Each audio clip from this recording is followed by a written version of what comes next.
yang beranggotakan Nafisa Esi Alam nomor absen 25, Ulan Anisatul Baroro nomor absen 33. Rizky Farhani Hafid nomor absen 29. Di sini kami akan mempresentasikan hasil dari kelompok kami yang berjudul Diplomasi Mempertahankan Kemerdekaan.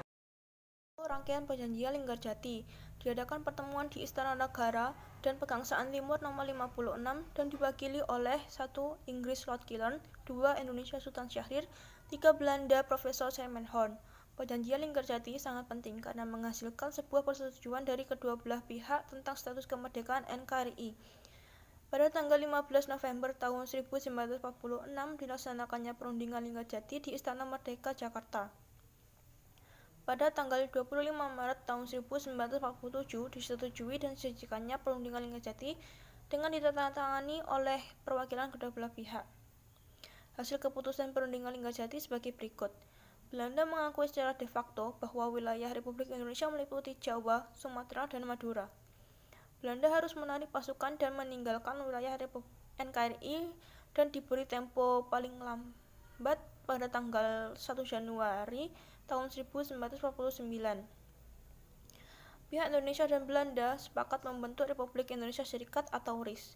Dikarenakan bentuk negara Indonesia adalah RIS, maka Indonesia harus taat pada Commonwealth atau lebih dikenal dengan Persemakmuran Indonesia-Belanda dengan Belanda sebagai pemimpin.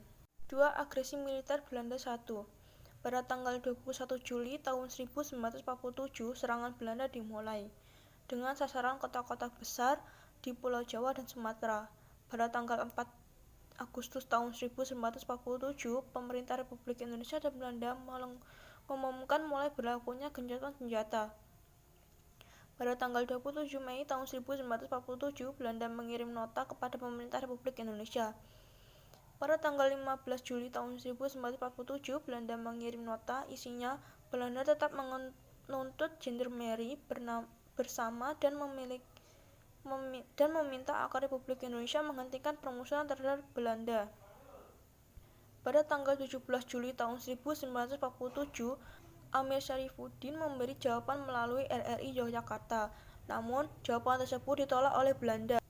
Pada tanggal 20 Juli tahun 1947, Van Mook mengumumkan bahwa pihak Belanda tidak mau berunding dengan Indonesia lagi.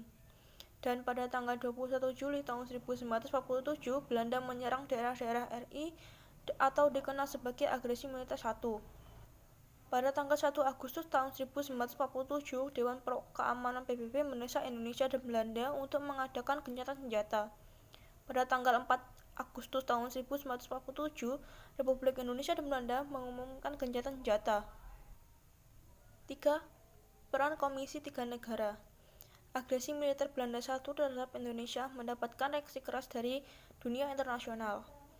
Aksi tersebut menyebabkan Dewan Keamanan PBB membentuk suatu badan komisi jasa-jasa baik, kemudian disebut dengan Komisi Tiga Negara atau KTN. Negara yang didudukan dalam KTN adalah negara yang bersifat netral. Anggota KTN sebagai berikut. 1.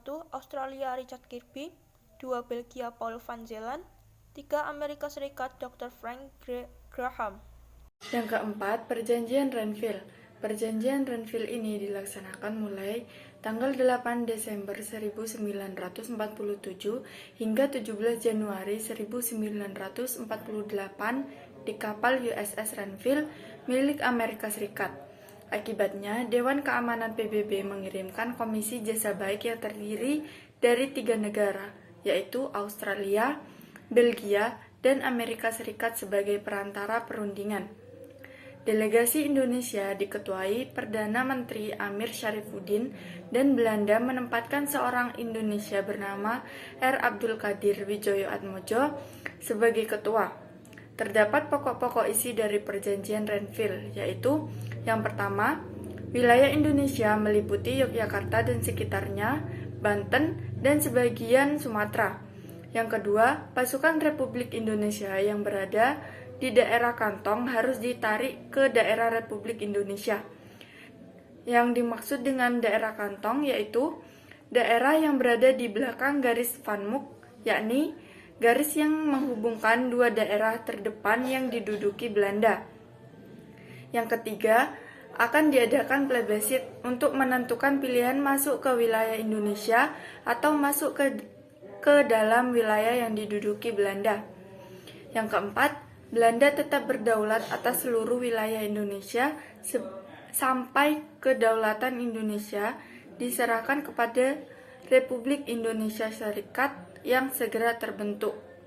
Yang kelima, Republik Indonesia Serikat mempunyai kedudukan yang sejajar dengan negara Belanda dalam Uni Indonesia Belanda.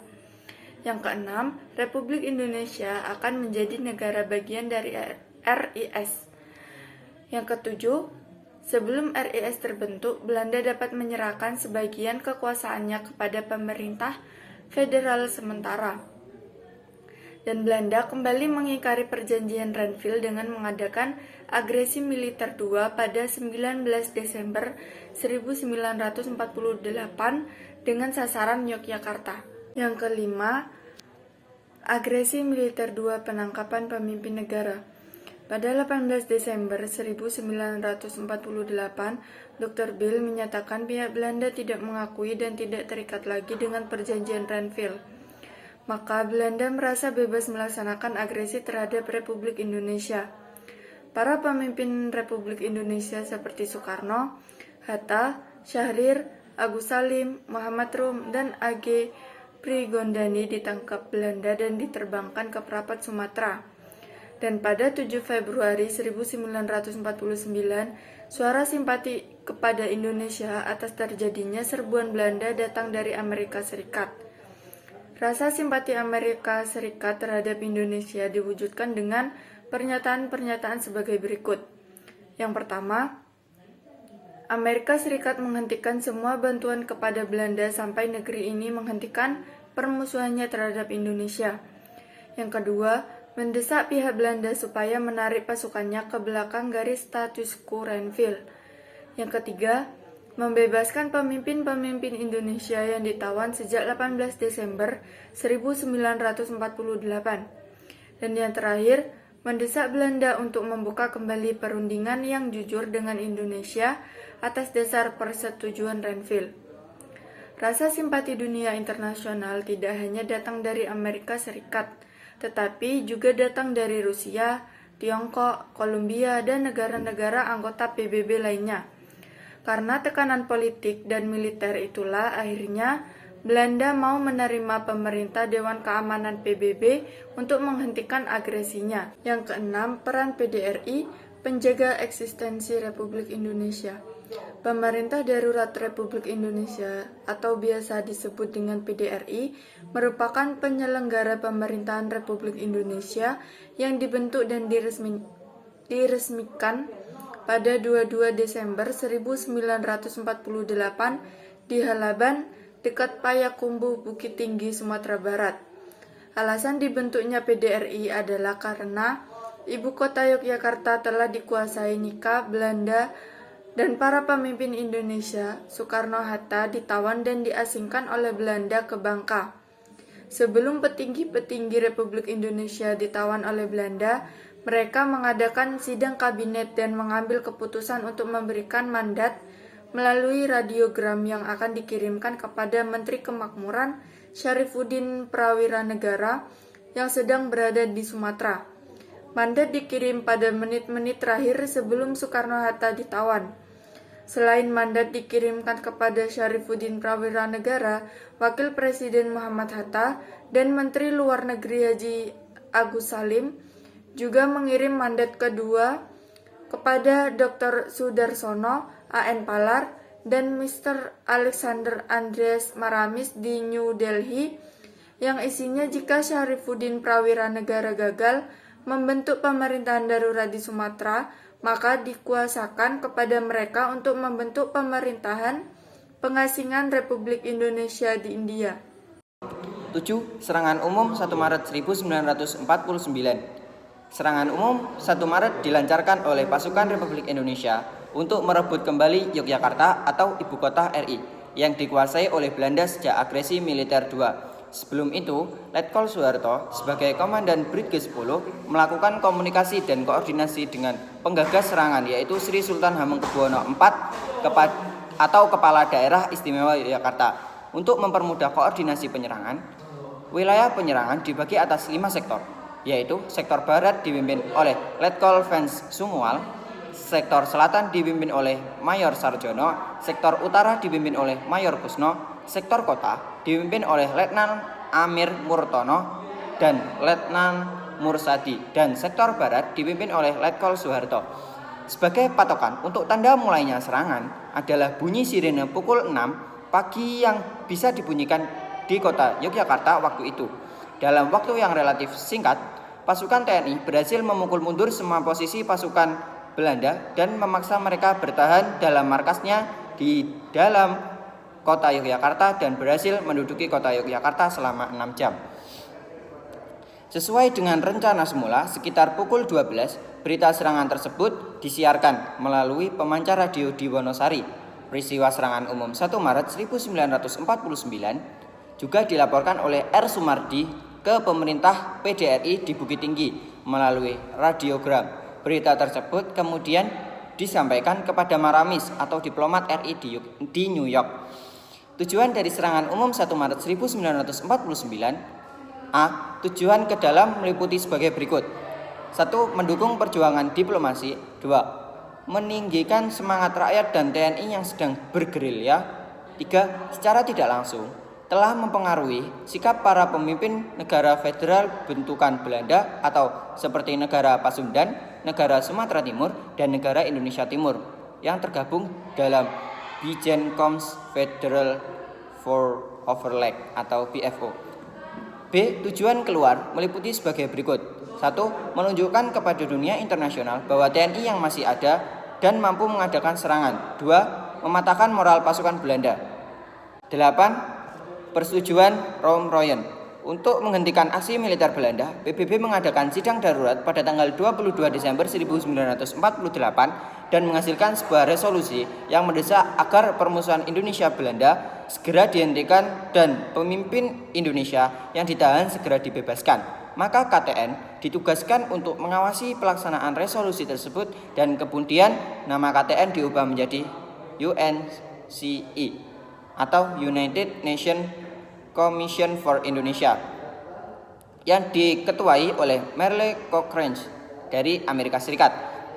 Pada 14 April 1949 atas inisiatif UNC diadakan perundingan antara Republik Indonesia dan Belanda di Hotel Des Indes, Jakarta. Dalam perundingan tersebut delegasi Republik Indonesia dipimpin oleh Mr. Muhammad Rom dan Belanda dipimpin oleh Dr. Van Rooyen, serta menghasilkan kesepakatan yang ditandatangani pada 7 Mei 1949 yang isinya 1. Pemerintah Republik Indonesia dan Belanda sepakat untuk menghentikan tembak-menembak dan bekerja sama untuk menciptakan keamanan. 2. Pemerintah Belanda akan segera mengembalikan pemerintahan Indonesia ke Yogyakarta. 3. Kedua belah pihak sepakat menyelenggarakan konferensi meja bundar atau KMB di Den Haag, Belanda. 9. Yogyakarta kembali. 29 Juni 1949, Belanda ditarik mundur keluar Yogyakarta. Peristiwa keluarnya tentara Belanda dan masuknya TNI ke Yogyakarta dikenal dengan peristiwa Yogyakarta kembali. 6 Juni 1949, Insinyur Soekarno dan Muhammad Hatta ke Yogyakarta. Sejak awal 1949, ada 3 kelompok pemimpin Republik Indonesia. 1 kelompok Bangka, 2 kelompok PDRI, 3 kelompok Angkatan Perang.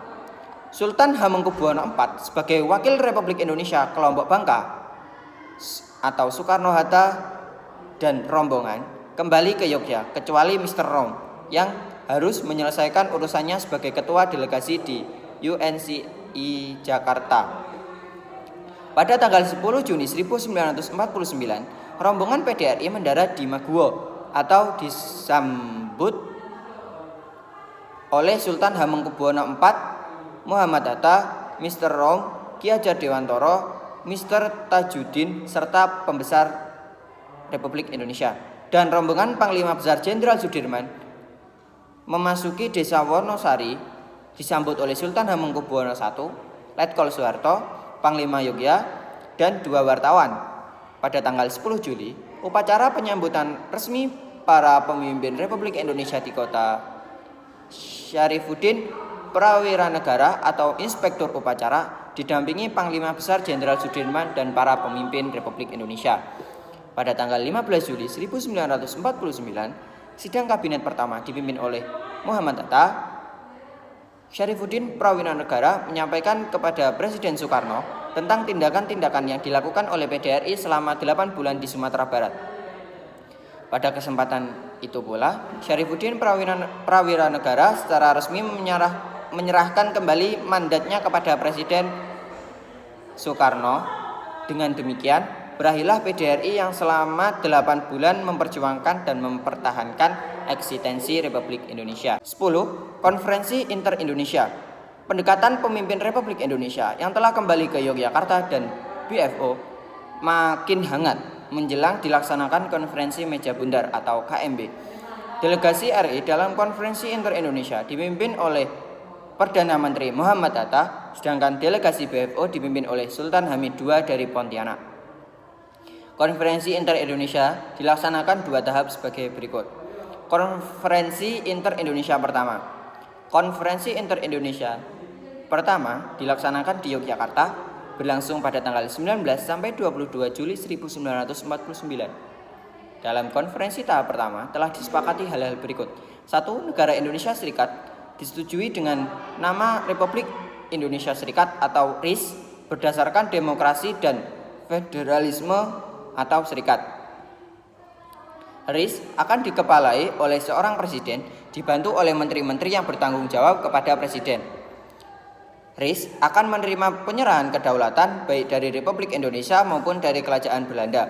Angkatan Perang RIS adalah angkatan perang nasional dan Presiden RIS adalah Panglima tertinggi Angkatan Perang RIS. Yang terakhir, pembentukan Angkatan Perang RIS adalah semata-mata soal bangsa Indonesia sendiri. Angkatan Perang RIS akan dibentuk oleh pemerintah RIS dengan inti dari TNI dan KNIL serta kesatuan Belanda lainnya. B. Konferensi Inter-Indonesia kedua. Konferensi Inter-Indonesia di Jakarta berlangsung pada tanggal 31 Juli sampai 2 Agustus 1949 di Gedung Pejambon, Jakarta. Keputusan penting yang diambil dalam konferensi tersebut adalah bendera RIS adalah merah putih, lagu kebangsaan Indonesia Raya, bahasa resmi RIS adalah bahasa Indonesia, Presiden RIS dipilih wakil RI dan BFO. Pengisian anggota MPRS diserahkan satu kepada kebijakan negara-negara bagian yang jumlahnya 16 negara. Kedua delegasi juga setuju untuk membentuk panitia persiapan nasional yang bertugas mempersiapkan segala sesuatu yang berkaitan dengan pelaksanaan konferensi meja bundar. 11. Konferensi meja bundar. Konferensi meja bundar atau KMB dilaksanakan pada 23 Agustus 1949 sampai 2 November 1949 di Den Haag, Belanda. Konferensi meja bundar diikuti oleh perwakilan dari Indonesia, Belanda, dan perwakilan badan yang mengurusi sengketa antara Indonesia Belanda. Berikut para delegasi yang hadir dalam KMB. 1. Indonesia terdiri atas Dr. Andries Muhammad Hatta, Mr. Muhammad Rom, Profesor Dr. Mr. Supomo. 2. BFO dipimpin Sultan Hamid II dari Pontianak. 3. Belanda diwakili Mr. Van Marseven. 4. UNCI diwakili oleh Kritli. Setelah melakukan perundingan cukup lama, diperoleh hasil dari konferensi tersebut sebagai berikut. A. Belanda mengakui RIS sebagai negara yang merdeka dan berdaulat. B. Pengakuan kedaulatan dilakukan selambat-lambatnya tanggal 30 Desember 1949. C. Masalah Irian Barat akan diadakan perundingan lagi dalam waktu 1 tahun setelah pengakuan kedaulatan RIS. D. Antara RIS dan Kerajaan Belanda akan diadakan hubungan Uni Indonesia Belanda yang dikepalai Raja Belanda. E. Kapal-kapal perang Belanda akan ditarik dari Indonesia dengan catatan beberapa korvet akan diserahkan kepada RIS.